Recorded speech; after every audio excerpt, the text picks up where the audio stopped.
আজকে শুধু আপনাদেরকে মোহাম্মদপুর দেখাবো। মোহাম্মদপুর কেন মানুষের কাছে এত প্রিয়, কেন এই মোহাম্মদপুরের আধিপত্যে বারবার নবাবরা এই এলাকায় শাসন করেছে। মোহাম্মদপুরে এক এক নবাবের নামে বিভিন্ন সড়ক রয়েছে। Nawab Salimullah Khan, Salimullah road, Ghaznavi road, Shershah road, Tajmahal road, Mohammadpur Nabodoy housing, Chand Udyan, Nabinagar housing, Dhaka উদ্যান, শ্যামলী হাউজিং দ্বিতীয় প্রকল্প, মোহাম্মদপুর বাঁশবাড়ি এলাকা, রায়ের বাজার, মোহাম্মদপুর রায়ের বাজারে Nekab Khan road, Sadek Khan road, cancer গলি এবং মোহাম্মদপুরের 40 ফিট এলাকা, Bosila 40 feet, Bosila garden city, metro housing, Bosila developer city এবং শাহজালাল হাউজিং সহ মোহাম্মদপুরে বিভিন্ন নবাবরা এই নবাবী আধিপত্য ধরে রাখতে এই এলাকায় সফর করেছিলেন এবং নবাবীদের আমলে যেসব সরঞ্জাম মালামালাদি সেসব সরঞ্জামাদি আজকে উদ্ধার করেছে সেনাবাহিনী। এসব সরঞ্জামাদি, এসব মালামাল দিয়ে মোহাম্মদপুরের পুরো এলাকার আধিপত্য ধরে রাখতে, রাজধানীর বিভিন্ন এলাকায় ছড়িয়ে দিতে এসব মালামাল সংগ্রহ করা হবে।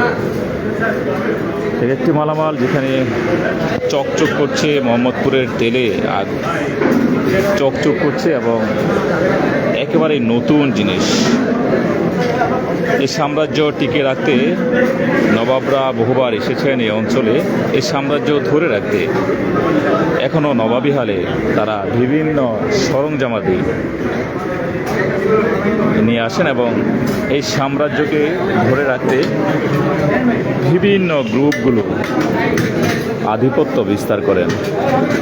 মোহাম্মদপুর এই অঞ্চলটি একটি অঘোষিতভাবে একটি ভূখণ্ড বলা যেতে পারে, যে ভূখণ্ডের সাম্রাজ্য টিকে রাখতে হলে এসব মালামাল না হলে কখনো সে আধিপত্য, সে সাম্রাজ্য ধরে রাখতে পারবে না। এই সাম্রাজ্যের মালামালগুলো আপনারা বিভিন্ন ভিডিওতে দেখেছেন। বিভিন্ন ভিডিওতে আমরা যেসব দেশ জুড়ে আলোচনা তৈরি করেছিল সেসব ভিডিওতে আপনারা এসব মালামাল দেখেছিলেন এবং এগুলো দেখে আপনারা ভয়ে আতঙ্কে অনেকে এই সাম্রাজ্য ছেড়ে চলে গিয়েছেন। আসলে 19বিংশ শতাব্দীর আগে নবাবরা বিভিন্ন এলাকা দখল করার জন্য তারা যুদ্ধে লিপ্ত হতো। যেসব মালামালগুলো, যেসব সরঞ্জামাদি সেই যুদ্ধে তারা ব্যবহার করত, তার চেয়েও অত্যাধুনিক এসব সরঞ্জামাদি মোহাম্মদপুরের এই ভূখণ্ডে সেগুলো একেবারেই সচরাচর পাওয়া যায়।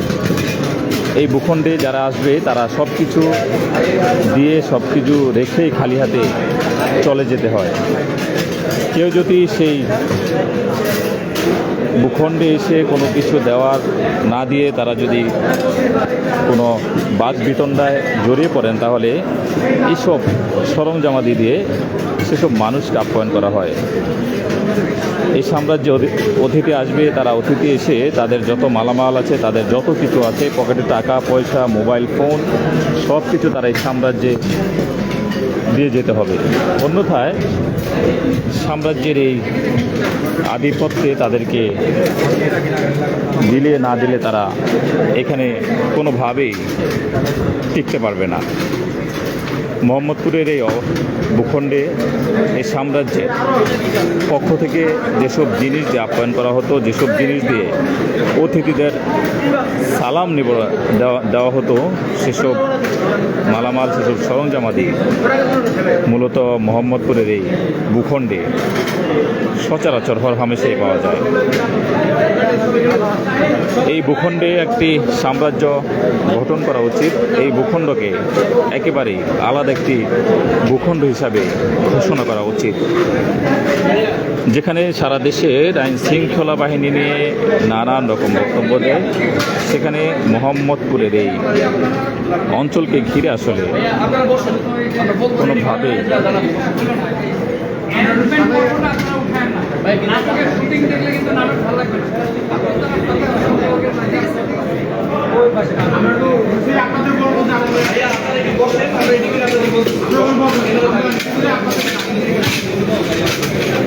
আমরা আবারও ফিরে আসবো আপনাদের কাছে সরাসরি দেখানোর জন্য।